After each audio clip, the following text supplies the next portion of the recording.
الحمد لله رب العالمين، والصلاة والسلام على سيد المرسلين وعلى آله وأصحابه أجمعين.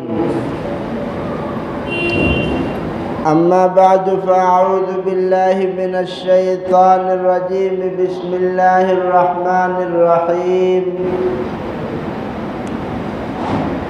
وَإِن تَتَوَلَّوْا يَسْتَبْدِلْ قَوْمًا غَيْرَكُمْ ثُمَّ لَا يَكُونُوا أَمْثَالَكُمْ. صدق اللہ العظیم. جو عاصی کو کملی میں اپنی چھپا لے، جو عاصی کو کملی میں اپنی چھپا لے، جو دشمن کو بھی زخم کھا کر دعا دے. جو عاصی کو کملی میں اپنی چھپا لے، جو دشمن کو بھی زخم کھا کر دعا دے. اسے اور کیا نام دے گا زمانہ، یہ رحمت نہیں ہے تو پھر اور کیا ہے. میرے محترم بزرگوں اور دوستوں، رسول مقبول صلی اللہ علیہ وسلم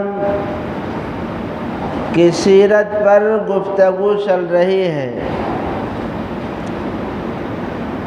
جو لوگ آپ صلی اللہ علیہ وسلم کے دشمن تھے، اور نبوت سے پہلے آپ صلی اللہ علیہ وسلم کا اچھائیوں سے تذکرہ کیا کرتے تھے، آپ کو صادق و امین اور اچھے اچھے القابات سے آپ کا ذکر فرمایا کرتے تھے.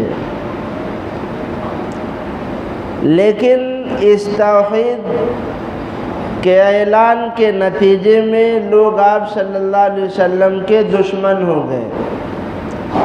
اور اس میں ایک بڑی وجہ یہ تھی کہ آپ صلی اللہ علیہ وسلم چونکہ بنو اسماعیل میں پیدا ہوئے ہیں اور دیگر انبیاء بنو اسرائیل میں ہیں، تو اب نبوت بنو اسماعیل میں چلی گئی. بنو اسرائیل سے اللہ تعالیٰ نے نبوت کو چھین لیا. ان کی ناقدری اور ناشکری اور انبیاء کے قتل کے جرم میں اللہ تعالیٰ نے نبوت کو بنو اسماعیل میں منتقل کر دیا. چنانچہ آقا صلی اللہ علیہ وسلم کی جو ولادت ہوئی ہے بنو اسماعیل میں، یہ سارا تذکرہ آپ سن چکے ہیں. بات پہنچی تھی شعب ابی طالب.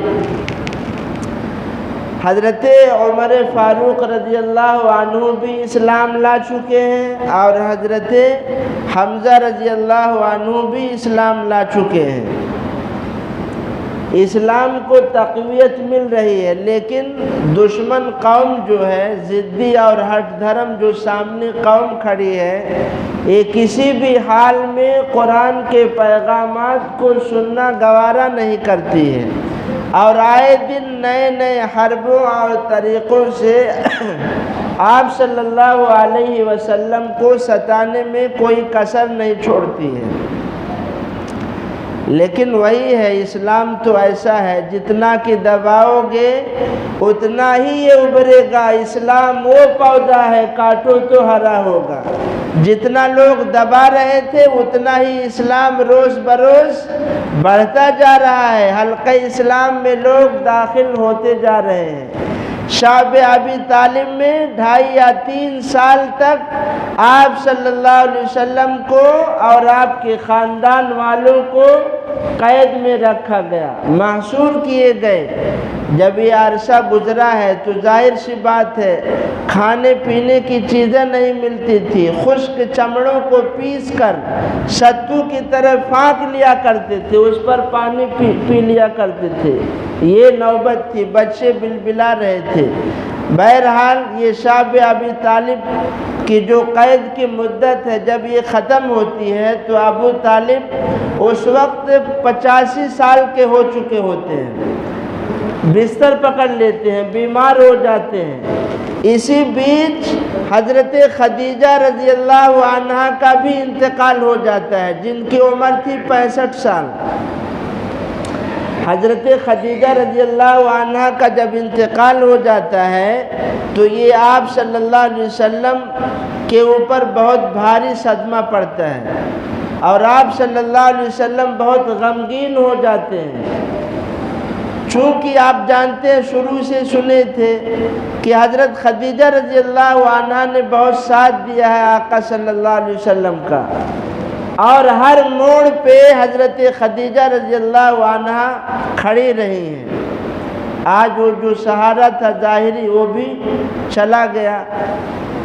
حضرت خدیجہ کے انتقال کے 35 دن بعد ان کے چچا ابو طالب، جنہوں نے تقریباً 60 سال تک رسول پاک صلی اللہ علیہ وسلم کا ساتھ دیے ہیں اور ہر موڑ پر آپ صلی اللہ علیہ وسلم کی مدد کی ہے۔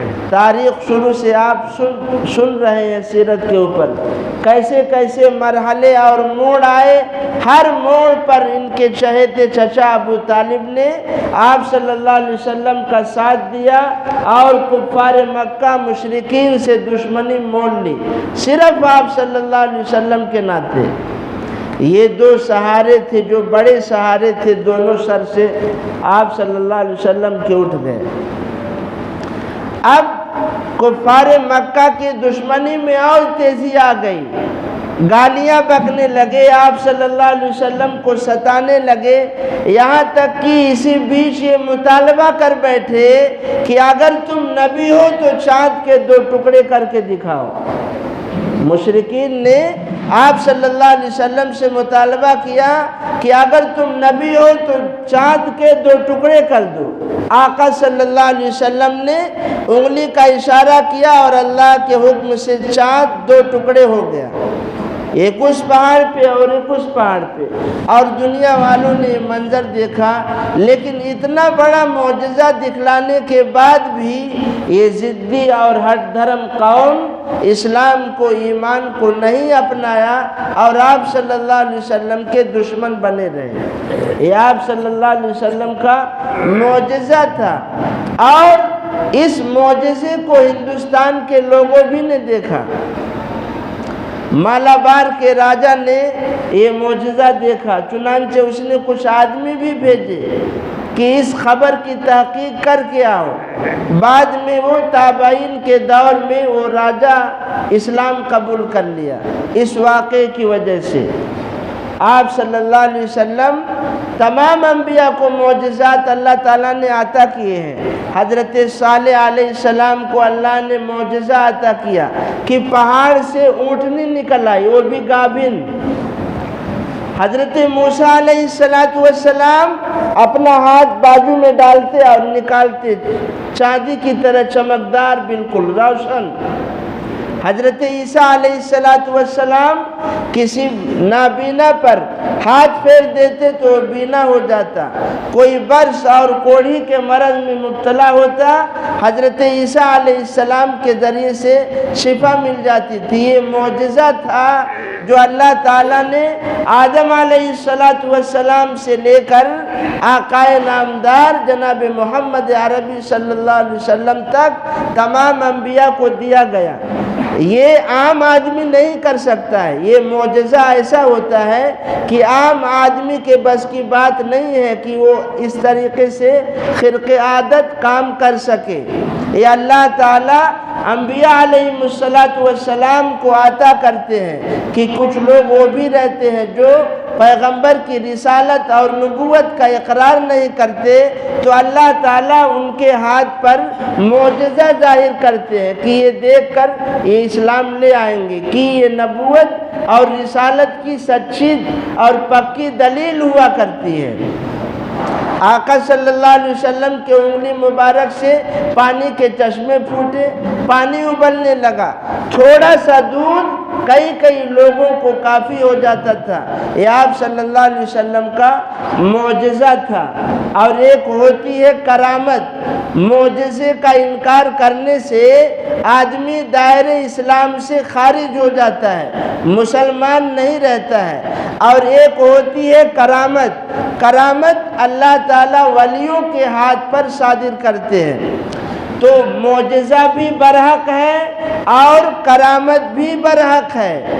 بعض کرامت وہ ہے کہ اگر آدمی اس کا انکار کر دے تو دائرہ اسلام سے خارج ہو جائے گا، وہ مسلمان نہیں رہے گا۔ جیسے حضرت سورۃ الکہف میں اللہ نے بیان کیا اصحاب کہف کا واقعہ، 300 سال تک سوتے رہے، یہ ان کی کرامت تھی، یہ ولی تھے، ان کی کرامت تھی۔ حضرت مریم کے بطن سے بغیر شوہر کے اللہ تعالیٰ نے عیسیٰ علیہ السلام کو پیدا کیا، یہ ان کی کرامت تھی۔ بے موسم کے پھل اللہ تعالیٰ نے حضرت مریم کو عطا کیے، یہ ان کی کرامت تھی۔ تو یہ آدمی اگر اس کا انکار کر دیتا ہے وہ بھی مسلمان نہیں رہتا۔ یہ معجزہ اور کرامت یہ برحق ہے جو اللہ کی طرف سے دیے جاتے ہیں، لیکن یہ میں اس لیے بتا رہا ہوں کہ آج کے اس دور میں غلو ہو رہا ہے۔ اس غلو کی وجہ سے کئی لوگ دین سے دور ہو چکے ہیں اور جو چیز اسلام نہیں ہے اس کو اسلام سمجھ بیٹھے ہیں۔ معجزہ اور کرامت جو ولیوں اور انبیاء کے ہاتھوں پر اللہ تعالیٰ صادر فرماتے ہیں، اس میں نہ پیغمبر کا اختیار ہوتا ہے اور نہ ولی کا اختیار ہوتا ہے، یہ اللہ تعالیٰ کے اختیار میں ہوتا ہے۔ تو جب نہ انبیاء کے اختیار میں ہوتا ہے اور نہ ولیوں کے اختیار میں ہوتا ہے، پھر نبی کو اور ولی کو خدا کا درجہ دینا اور انہیں داتا کہنا ظاہر سی بات ہے یہ شرک اور کفر ہے۔ آدمی کہاں اسلام میں باقی رہ جائے گا؟ آقا صلی اللہ علیہ وسلم کے بھی اختیار میں نہیں ہے، ورنہ تو آپ پچھلے ہفتہ سنے ہیں جب کفار مکہ نے 3 سوال کیے تھے آپ صلی اللہ علیہ وسلم سے اور آپ صلی اللہ علیہ وسلم نے انشاءاللہ نہیں کہا، وہی 15 دن تک بند رہی۔ آپ چاہتے تو جواب دے سکتے تھے۔ معلوم کیا ہوا؟ مختار کل صرف اور صرف اللہ کی ذات ہے۔ اللہ کے علاوہ نہ کوئی روزی دے سکتا ہے، اللہ کے علاوہ نہ کوئی کسی کو مار سکتا ہے، نہ جلا سکتا ہے، نہ نفع پہنچا سکتا ہے، نہ نقصان پہنچا سکتا ہے۔ سب کچھ کرنے اور دھرنے والی ذات صرف اور صرف اللہ تعالیٰ کی ہے۔ یہ رسول مقبول صلی اللہ علیہ وسلم کو لوگ ستانے لگے، یہ معجزہ بھی دیکھے، اسلام میں داخل نہیں ہوئے، ایمان قبول نہیں کیا، آپ کی رسالت کا انکار کرتے رہے۔ تو آپ صلی اللہ علیہ وسلم نے سوچا کہ یہ مکہ والے مشرکین لگ رہا ہے اسلام میں نہیں آئیں گے، تو آپ نے یہ سوچا کیوں نہ اب دوسری جگہ کو اسلام کا مرکز بنایا جائے۔ اس لیے جناب رسول اللہ صلی اللہ علیہ وسلم نے طائف کا سفر کیا۔ آپ صلی اللہ علیہ وسلم نے طائف کا سفر کیا۔ طائف کی پہاڑیاں اب تو بہت ساری ٹوٹ چکی ہیں، کیسا خطرناک راستہ تھا وہ اور کتنی دقت ہوتی تھی، کیسے گئے ہوں گے۔ جناب رسول اللہ صلی اللہ علیہ وسلم اتنی لمبی مسافت طے کر کے تقریباً 120 کلومیٹر طائف کا سفر کرتے ہیں۔ حضرت زید بن حارثہ آپ صلی اللہ علیہ وسلم کے ساتھ ہوتے ہیں۔ طائف کی بستی میں آپ صلی اللہ علیہ وسلم جب داخل ہوتے ہیں تو وہاں کے 3 سرداروں کو پہلے آپ دعوت دیتے ہیں، اپنی نبوت اور رسالت کے بارے میں بتاتے ہیں، قرآن کی کچھ آیتیں پڑھتے ہیں، لیکن وہ تینوں سرداروں کا جو جواب سامنے سے آیا ہے، ایک نے کہا کہ اگر تم کو نبی ماننا ہے تو ایسا ہے جیسے کعبہ کے پردے کو پھاڑنا، جیسے کعبہ کا پردہ پھاڑنا ممکن نہیں، ایسے تم کو ہم نبی مان لیں یہ ہو ہی نہیں سکتا۔ دوسرے نے کہا کیا تم ہی ملے تھے نبی بنانے کے لیے؟ تیسرے نے کہا میں تم سے بات نہیں کرتا۔ آپ صلی اللہ علیہ وسلم سے کہا میں تم سے بات نہیں کر سکتا، اس لیے کہ اگر تم واقعی نبی ہو تو پھر تمہاری بات کو ٹھکرانا انجام اچھا نہیں ہوگا، اور اگر تم نبی نہیں ہو تو پھر تم سے میں بات ہی نہیں کروں گا، فائدہ ہی نہیں ہے کچھ۔ ان تینوں سرداروں نے آپ صلی اللہ علیہ وسلم کی بات کو ٹھکرا دیا۔ تو آپ صلی اللہ علیہ وسلم نے کہا ٹھیک ہے، لیکن یہ بات طائف کی بستی میں کسی اور سے مت کہنا، اس کا تذکرہ مت کرنا، نہیں اسلام لاتے ہو میں دوسروں کے پاس جاؤں گا۔ لیکن ان تینوں نے اس بات کا تذکرہ کر دیا اور چرچا کر دیا، جس کے نتیجے میں آپ صلی اللہ علیہ وسلم نے کئی ایک سرداروں کو دین کا پیغام پہنچایا اور توحید کی باتیں بتائی، لیکن آپ صلی اللہ علیہ وسلم کی بجائے اعزاز کرنے کے، اکرام کرنے کے، ایک مسافر اگر کسی بستی میں جائے پتھر دل انسان بھی موم ہو جاتا ہے کہ یہ بھوکا پیاسا انسان اتنا لمبا سفر کر کے آیا ہے، کم سے کم پانی پلا دیا جائے۔ لیکن ان طائف والوں نے آقا صلی اللہ علیہ وسلم کے اوپر پتھر برسائے، اور ان سرداروں نے اوباش اور بدماش لڑکوں کو آپ صلی اللہ علیہ وسلم کے پیچھے لگا دیا کہ ان پر پتھر مارو، ان کو گالیاں دو، ان پر تھوکو۔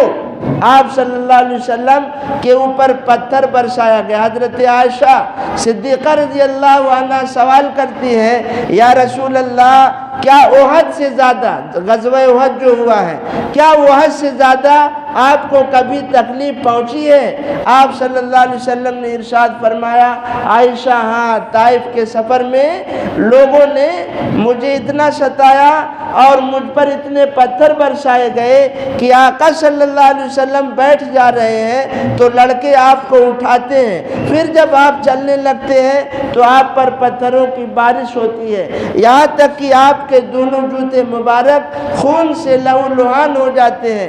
حضرت زید بن حارثہ آپ کے ساتھ ہوتے ہیں، آپ کو اٹھا کر کے لے جاتے ہیں، لیکن یہ اوباش اور غنڈے قسم کے لڑکے باز نہیں آتے ہیں، یہاں تک کہ آپ صلی اللہ علیہ وسلم طائف کی بستی سے نکل جاتے ہیں۔ فرشتہ حاضر ہوتا ہے، حضرت جبرائیل علیہ السلام نازل ہوتے ہیں، اور پہاڑوں کا فرشتہ بھی حاضر ہوتا ہے۔ حضرت جبرائیل علیہ السلام کہتے ہیں یا رسول اللہ یہ پہاڑوں کا فرشتہ ہے، اگر آپ حکم دیں۔ پہاڑ کا فرشتہ سلام عرض کرتا ہے آقا صلی اللہ علیہ وسلم کو اور کہتا ہے یا رسول اللہ اگر آپ حکم دیں تو اس بستی کو دو پہاڑوں کے درمیان پیس کر رکھ دوں۔ آقا صلی اللہ علیہ وسلم نے کہا نہیں، میں بد دعا کے لیے نہیں بھیجا گیا ہوں، مجھے اللہ تعالیٰ نے رحمت للعالمین بنا کر بھیجا ہے۔ اگر یہ لوگ آقا صلی اللہ علیہ وسلم نے ارشاد فرمایا یا رسول اللہ میرے جسم میں جو خون لگا ہوا ہے اور میرے جوتے خون سے جو بھرے ہوئے ہیں، یا اللہ اس کو دیکھ کر آپ ناراض مت ہونا، انہیں سزا مت دینا۔ اگر یہ ایمان نہیں لائے تو ان کی نسلیں اور ان کی اولاد میں ایسے لوگ ہوں گے جو اسلام قبول کریں گے، جو اسلام کا علم بلند کریں گے۔ بہرحال آقا صلی اللہ علیہ وسلم نے بد دعا نہیں دی، اور اس کا نتیجہ ہوا کہ طائف کی اس بستی سے اسلام کا چرچا ہوا، اسلام کا وہ مرکز بنا۔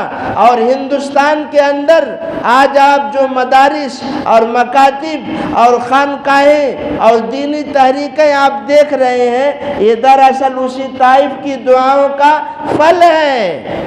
حجاج بن یوسف کے دور میں محمد بن قاسم 16 سال کی عمر میں ہندوستان میں دین کا، توحید کا پیغام لے کر کے آئے۔ یہ محمد بن قاسم طائف کے ایک قبیلے بنو ثقیف کے رہنے والے تھے، طائف کا ہی یہ قبیلہ ہے، چنانچہ ان کے ذریعے سے ہندوستان میں اسلام کی آمد ہوئی، اور اللہ تعالیٰ نے طائف کو اسلام کا مرکز بنا دیا۔ آقا صلی اللہ علیہ وسلم چلتے ہیں، یہ فرشتے کی جو بات ہوتی ہے، پھر آقا صلی اللہ علیہ وسلم آگے چلتے ہیں تو ایک باغ پڑتا ہے، اس باغ میں خون آلود ہے جسم سے۔ آپ صلی اللہ علیہ وسلم آرام کرنے لگتے ہیں۔ مکہ کے دو سردار کا وہ باغ ہوتا ہے، ایک کا نام ہے عتبہ اور ایک کا نام ہے شیبہ، اس کا غلام ہے عداس، ان دونوں کا باغ ہوتا ہے یہ۔ آقا صلی اللہ علیہ وسلم آرام کرنے لگتے ہیں، چنانچہ یہ جو مکہ کے دو سردار تھے ان کو بھی رحم آیا اور اپنے غلام کے ذریعے سے انہوں نے انگور کا خوشہ بھیجا۔ رحم آیا انہیں کہ یہ مکہ کے رہنے والے نہ کوئی پانی پوچھ رہا ہے۔ 10 دن رسول پاک صلی اللہ علیہ وسلم نے طائف میں قیام کیا، نہ کھانا ہے نہ پانی ہے۔ کیا کھا رہے ہوں گے آپ صلی اللہ علیہ وسلم اور کیا پی رہے ہوں گے اور کیسی زندگی بسر ہو رہی ہوگی؟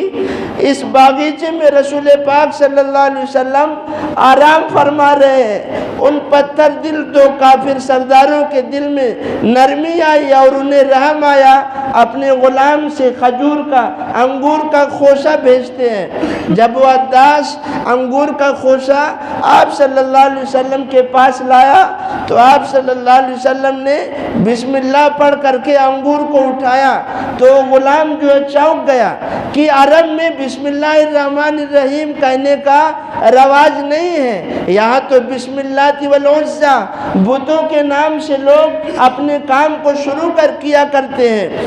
آقا صلی اللہ علیہ وسلم نے اس کی حیرانی اور تعجب کو دیکھتے ہوئے سوال کیا، تم کہاں کے رہنے والے ہو؟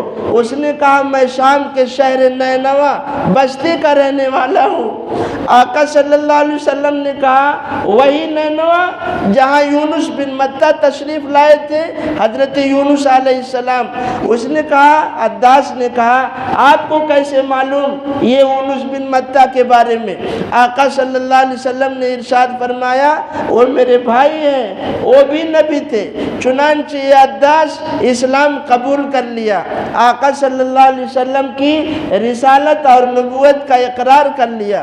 اب یہاں سے آپ صلی اللہ علیہ وسلم چلتے ہیں، طائف سے مکہ المکرمہ پہنچتے ہیں، لیکن اب کوئی سہارا نہیں ہے، حضرت خدیجہ بھی نہیں ہے اور ابو طالب بھی نہیں ہے، اور یہ گنڈے اور یہ بدماش مشرکین کو آزادی مل گئی ہے ستانے کے لیے، اس لیے آپ نے مناسب نہیں سمجھا کہ مکہ المکرمہ میں داخلہ کرے، اس لیے آپ صلی اللہ علیہ وسلم ہیرا پہاڑ کے پاس یا غار ہیرا میں آپ نے قیام کیا اور وہاں سے پیغام پہنچایا مکہ کے اندر اخنس بن شریک کو کہ تم مجھے اپنی پناہ میں لے لو۔ آپ صلی اللہ علیہ وسلم کو کیا ضرورت ہے؟ یہ امت کی تعلیم کے لیے سب کچھ ہو رہا ہے کہ کبھی ایسی ضرورت پڑے اسلام کے لیے تو کیا جا سکتا ہے۔ رسول پاک صلی اللہ علیہ وسلم کے اس پیغام کو مشرکین مکہ اور اخنس بن شریک نے ٹھکرا دیا۔ آپ نے پیغام پہنچایا متیم بن عدی کو، چنانچہ اس نے آپ کو پناہ میں لیا اور اپنے بیٹوں اور خاندان والوں کے ساتھ ہتھیار پہنا، تلواریں لی اور خود گھوڑے پر سوار ہوا اور آپ صلی اللہ علیہ وسلم کو لے کر کے مسجد حرام میں آپ کا داخلہ کرایا۔ اس نے آپ کا سپورٹ کیا، آپ صلی اللہ علیہ وسلم اس کے احسانات کو یاد کیا کرتے تھے۔ چنانچہ جب داخلہ ہوا ہے تو اب لوگ تو ظاہر سی بات ہے شدت تھی دشمنی میں، اور آپ صلی اللہ علیہ وسلم کو کوئی کسر نہیں چھوڑتے تھے۔ نتیجہ کیا ہوا کہ آپ صلی اللہ علیہ وسلم نے صحابہ کو اجازت دے دی کہ حبشہ کی طرف ہجرت کر جاؤ۔ چنانچہ 16-17 لوگ حبشہ کی طرف ہجرت کر گئے، جس میں آقا صلی اللہ علیہ وسلم نہیں، چھوٹ گیا تھوڑا ترتیب میری جو ہے۔ آپ صلی اللہ علیہ وسلم جب طائف سے واپس ہوتے ہیں تو پھر ایک وادی پڑتی ہے جس کا نام ہے وادی نخلہ، وہاں پر آپ صلی اللہ علیہ وسلم قیام کرتے ہیں۔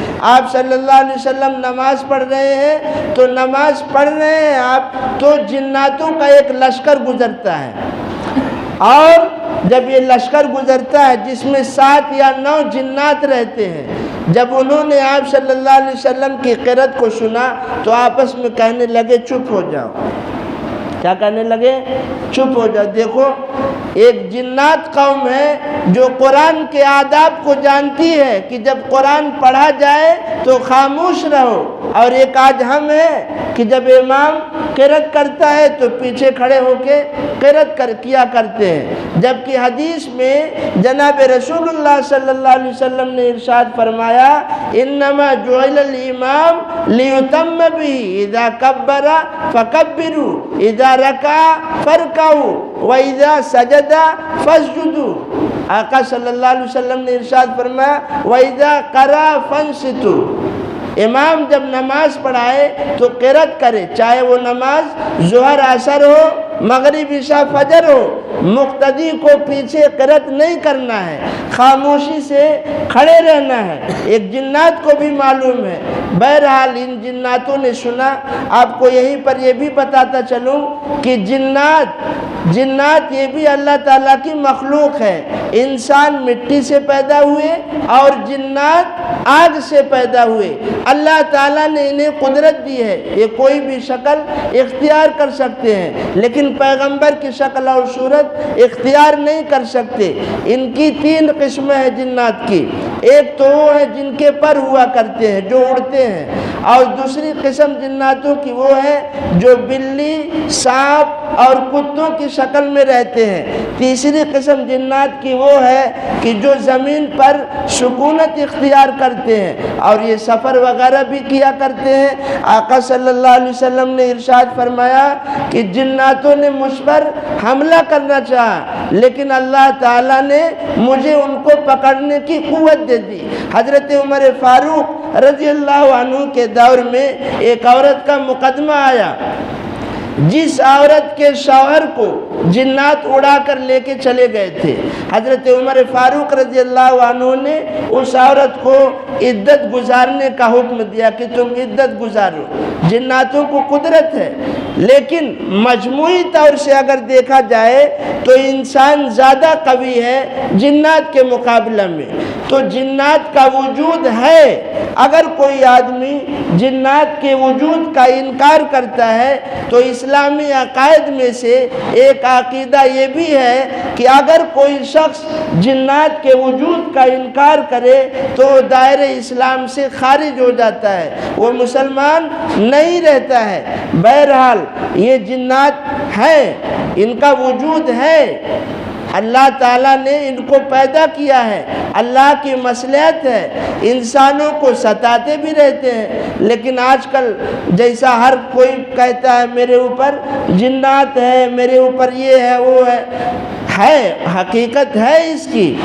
جادو کا وجود ہے، سحر کا وجود ہے، جنات و شیاطین کا وجود ہے، لیکن ہر کسی کو ایسا نہیں ہے۔ ستاتے ہیں جنات، ان کا علاج بھی ہے، قرآن کی ایک آیت ہی ان کے لیے کافی ہے، لیکن شرط یہ ہے اس کو صحیح نیت سے اور صدق دل سے پڑھا جائے۔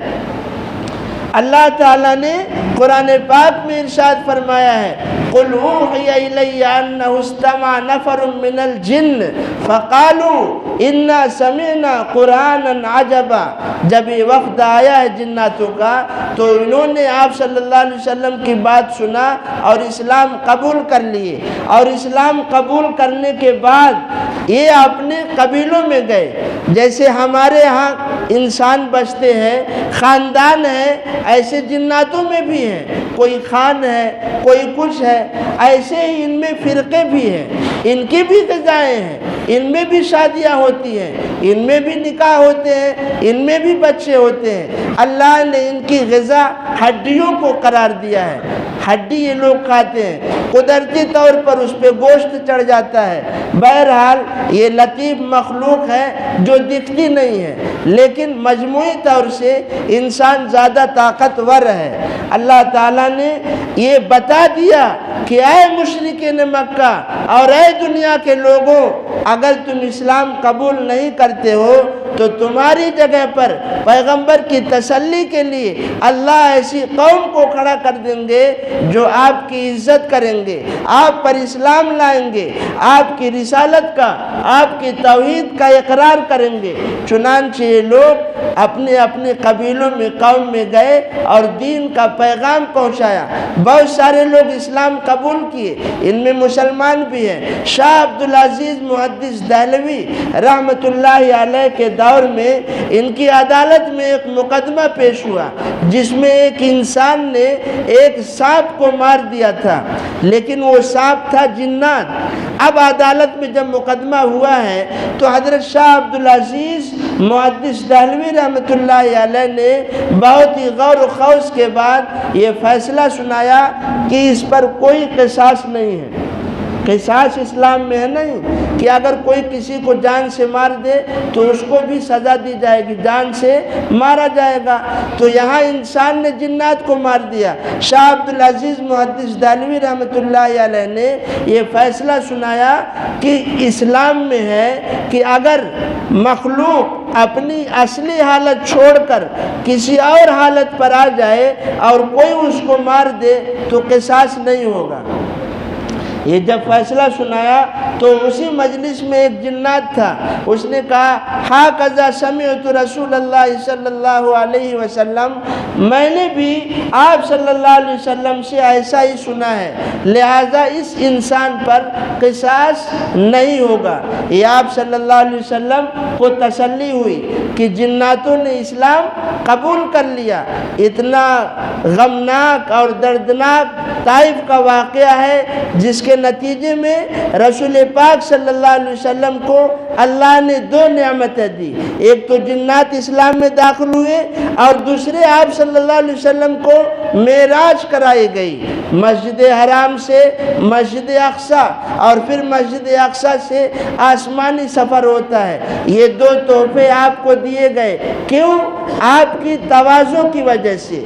حدیث میں جناب رسول اللہ صلی اللہ علیہ وسلم نے ارشاد فرمایا من تواضع للہ رفعہ اللہ، جو اللہ کے لیے تواضع اختیار کرتا ہے، اللہ کے دین کے لیے جھکتا ہے تو اللہ تعالیٰ اسے بلند مقام عطا کرتے ہیں۔ رسول پاک صلی اللہ علیہ وسلم کی اسی تواضع کی وجہ سے اللہ تعالیٰ نے نقد دو انعام دیا، ایک تو جنات اسلام میں داخل ہوئے، دوسرے آپ صلی اللہ علیہ وسلم کو معراج کرائی گئی۔ اب یہ معراج کا واقعہ انشاءاللہ آئندہ ہفتہ ہم آپ کے سامنے رکھیں گے۔ اللہ تعالیٰ آپ صلی اللہ علیہ وسلم کی سنتوں پر تمام لوگوں کو زندگی گزارنے کی توفیق عطا فرمائے۔